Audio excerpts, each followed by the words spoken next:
everybody, welcome to my channel. This is the second video I'm doing in what will probably end up being a series of paper pumpkin alternatives using the May 2025 Mountain Majesties.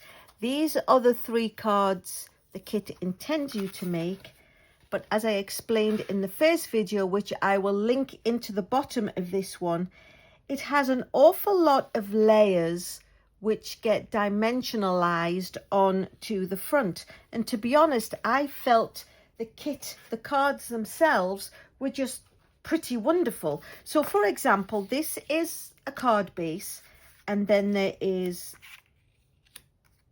are these 3 layers which go on. Now you take that away, I think this card is lovely enough in and of itself. So what I've done is I have sort of split some of the layers and put them onto different cards. In the first round I'd used envelopes, but you will see what I'm going to do with these as we progress along. However, I do want to backtrack to the first video. I made a card and this was it. And then it turned out, I did it sort of on the fly and I had an idea in my head. And when I built it together, it had a little gap at the bottom, which, you know, it's one of those happy accidents. That's what that lovely Bob Painter man used to say. Anyway, I put that in, and at the time there was nothing up here and it looked a little bit empty, so I added the wonderful birds, which is one of the stamp sets. And then I was busy using up one of the card bases, because after I've shown it, I then tend to go along and, you know, use up those pieces again, making multiples of the same. And as I did it, I had a sort of epiphany. So what I'd done with this one was I cut a half an inch off the top.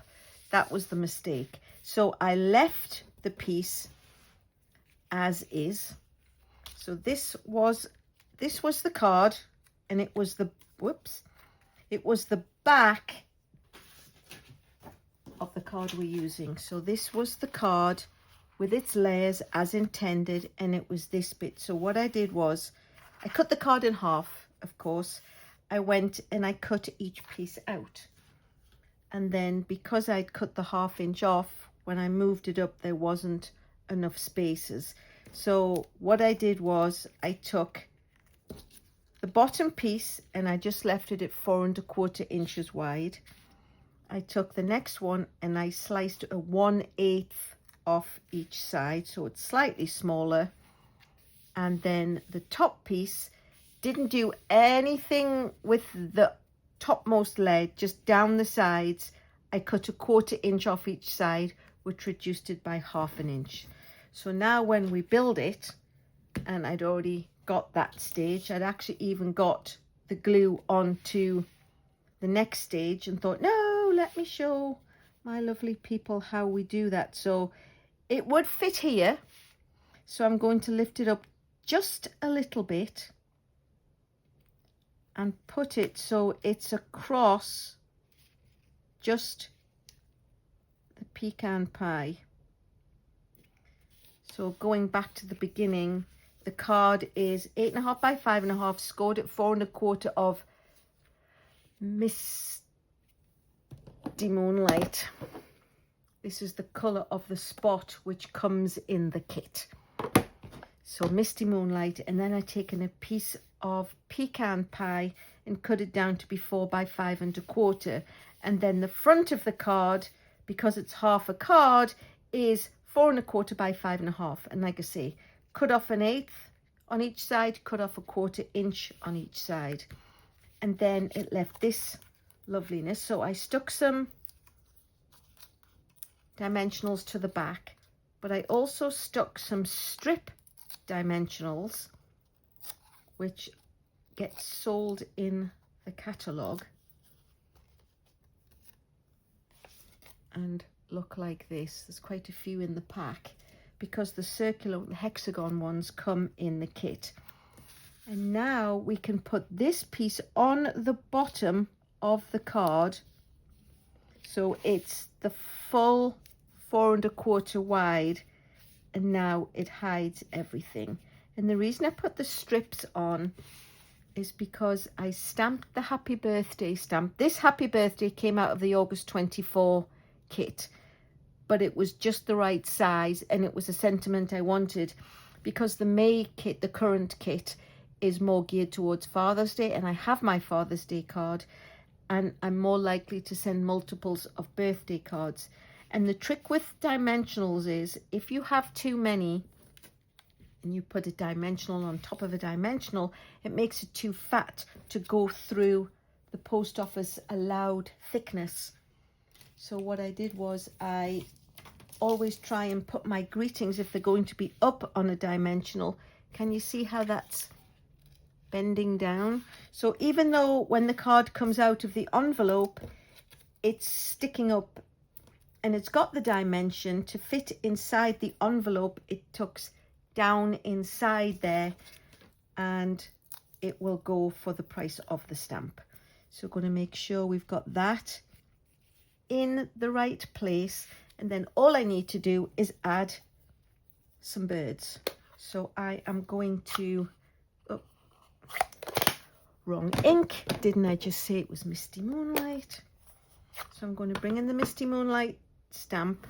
I've already put the birds onto the acrylic block, and then I've put them in the sky.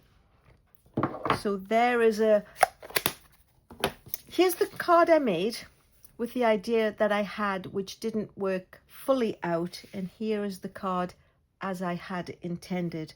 The good thing, of course, with stamping is there's no right and there's no wrong. It's just, this is wide, it goes down a bit, it goes down a bit, and that was the tiered look that I was aiming to have. So I thought, while I'm doing this video, I will spend a few minutes and redo the one I was going to do anyway in sort of the second way you can do it. So let me just pop those cards off to one side and then bring in one of the others. So it's using, again, it's using this card with its 3 layers. So we've already used this part and cut it up to make the first one. The second card is using this half, and it's just going to use the 2 blues. This piece is going to go and be on the third card that I'm going to show you in this video series. So pop those off to one side, and here is that piece. So this was the front of the card. The back already got cut off, and I'm going to make it be a ZZ fold card. So it's 8.5 by 4.5, 5.5, 8.5 by 5.5. I do apologize. It's scored at 4 1/4, but then it's also scored back on itself at 2 1/8. Of course, if you don't have a scorer, you can just fold it in half and then fold it back on itself. But I do love my Stampin' Up! Cutting and scoring tool, and I do like my bone folder to give it a nice sharp crease. So then what we're going to do is we are going to put one on each half, one on the front of the Z and one on the back of the card. But before we do that, I want to stamp some birds. So technically I should have really just stamped the birds first and then cut the piece in half. So we'll bring in the Misty Moonlight again, bring in the same flock of birds. So we will just stamp those across, and then there will be a continuation of the pattern. So then what we'll do is I'm just going to bring in my silicone mat, not because there's any gluing happening, it gives a darker surface so you can see the contrast. So we'll just put some adhesive on the back of these 2 pieces really quickly. And then the left one is going to go on the front of the ZZ part. I have to turn it over because I'm a lefty and I need to be able to see the edge. So we're just going to line it up with the very edges. Sometimes there's like a hair's breadth, like a 1/32 of an inch peeks out, but that just depends where it falls in the paper trough when you're cutting and scoring. And then the other piece is going to go on, I would say the inside, but the inside on a ZZ fold card is actually on the outside, but you know what I mean, on the decorated backest part. So there we have it. So now we've got the full card, ZZ fold style, and the pattern runs all the way across. And then what we need to do is attach the cardstock to the vellum. This is actually really thick vellum, but quite often you can see if you have glued something, and we don't want there to be lots of adhesive visible on the other side. So we'll use our usual ZZ fold style, and what I'm going to do is I'm going to line it up, and then we know we can't put adhesive further than the fold, otherwise you stick your card down. So we'll put a little bit of adhesive there, and then we will attach this to here.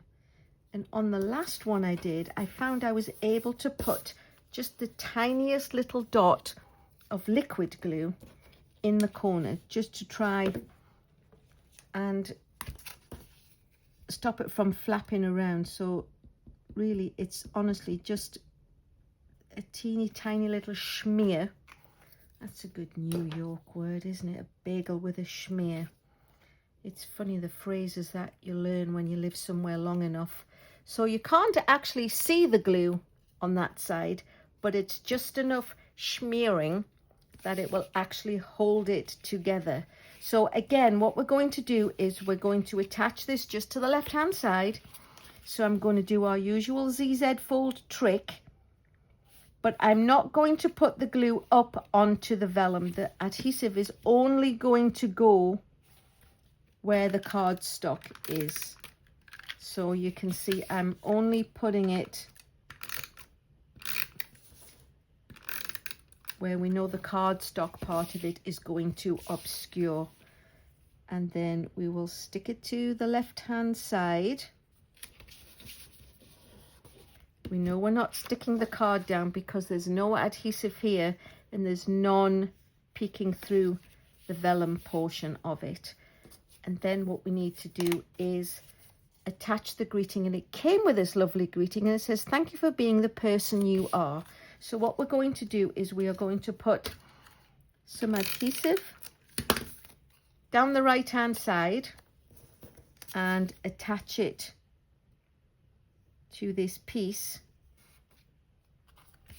and then this is going to stick to the front of the card.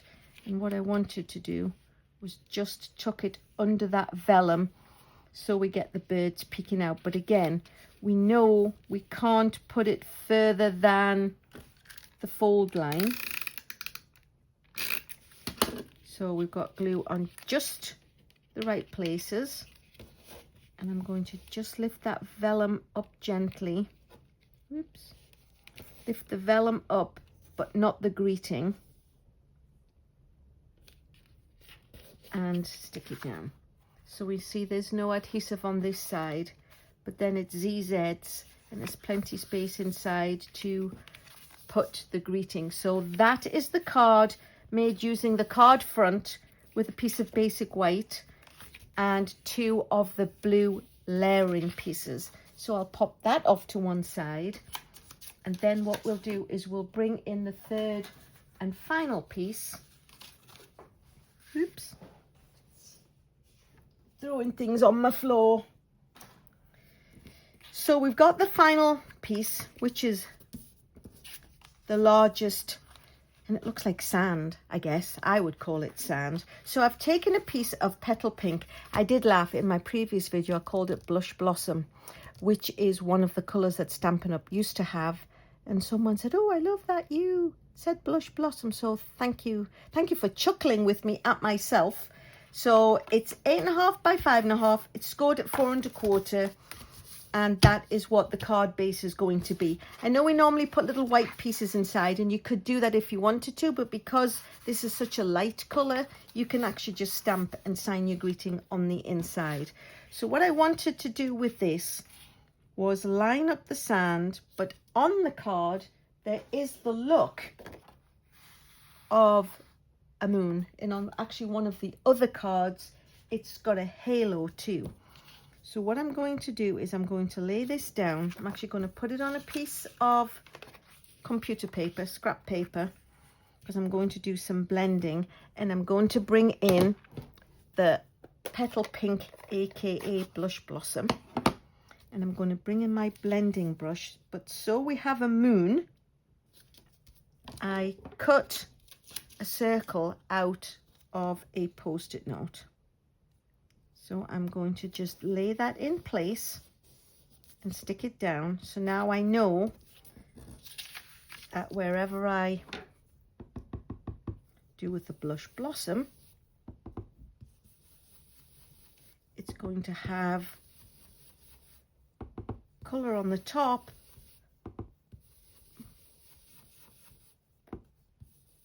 but not further around.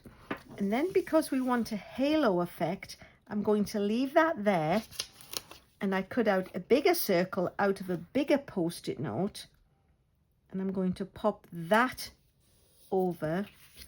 So now when we do some more blending, what's around is going to get darker, and the two pieces underneath are going to be just lighter and lighter. Okay, so that is the blending done. So we'll take the first blending one off, and you can see how there's an aura, and then the second one is just white. However, I did do one that was, here's one I made earlier. So you can see this one was awfully dark, and this one was a lighter one, just to see how they go, because it's just on a piece of basic white cardstock. And you know, I think I like the here's one I made earlier one, so that's the one I'm going to use. So this piece of cardstock is 4 1/8 by 5 3. It's, as always, of course, the directions and dimensions will be on my blog, so you don't have to sort of jot things down as we go along. So I am going to stick this onto the card. It's one of those lovely things where every piece of cardstock's got two sides. And I thought, rather than have it just on a piece of basic white, I would do it and mat it onto the Petal Pink, because it just gives the edge and everything sort of blends together. So this is how that will go.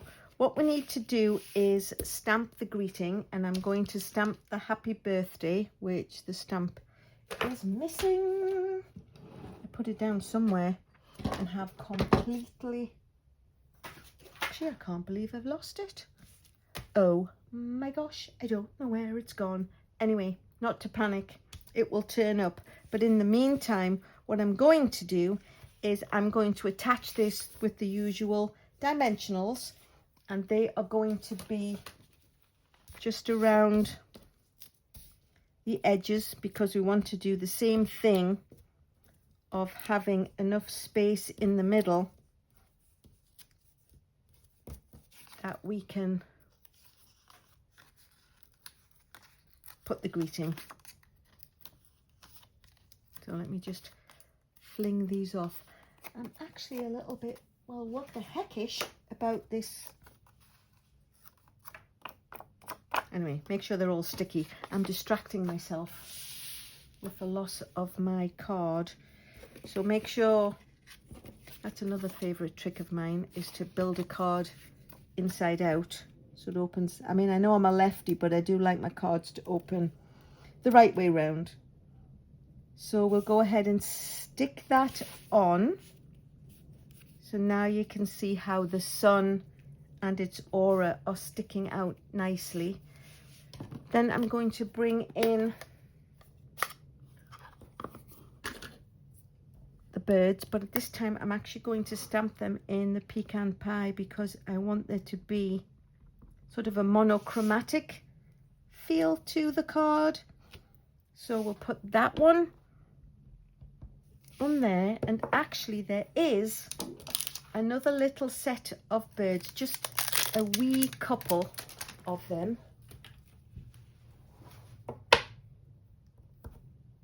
And I will make sure they're the right way up. We don't want birds flying upside down. I don't know if that's logistically possible, but there we go. And while I was doing that, I gave myself a chance to not panic and actually located the stamp. Now the thing about this stamp is it is actually a curved stamp. So one of the benefits of the acrylic stamps, the polymer stamps, is normally if it's straight you can bend it to make it fit. This one actually came as a curved stamp because it went on a little banner. So what I'm going to do is straighten it out, because however you put it onto the acrylic block is how it will be. So now that I've unpanicked myself because I found it, we are going to stamp that on a banner, which I pre-cut out using stylish shapes. Just close the ink pad so it doesn't get in the way. And because we've left enough space for it to press into the middle, we can put a couple of dimensionals on the back. Oh, I've got so many dimensional backings all over my stamping room. So there we have it. So that's a really monochromatic look. And then the last thing I wanted to do was just give it a little bit of bling. So what I have here, these are actually the 24-25 in colours, and these are, they're not petal pink, they are actually peach pie, but I think they're rather lovely and they do the job just great. So we'll put one up there, oops, one down here. Oh, come on, I should have got my take a pic tool out. Oh, I don't want you to go there. Manhandling my little embellishments. And there we have it. So it gives it just a little bit of bling. It coordinates with that colour.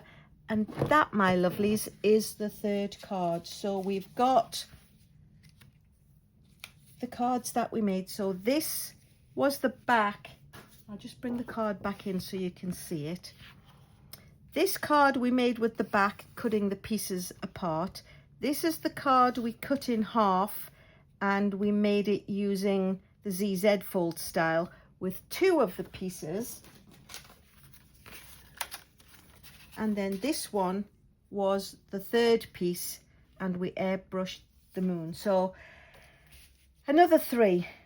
I know my mind will still keep whirring, so check back often. Every time I do a video and it's in a series with a paper pumpkin set, I do put all the links in the bottom to each one as we go along.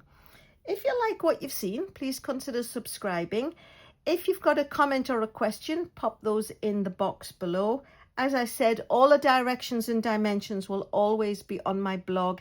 If there's a template that needs doing, that will go on there too. Thank you in advance if you feel you could give me a thumbs up. And last but not least, thanks so much for watching.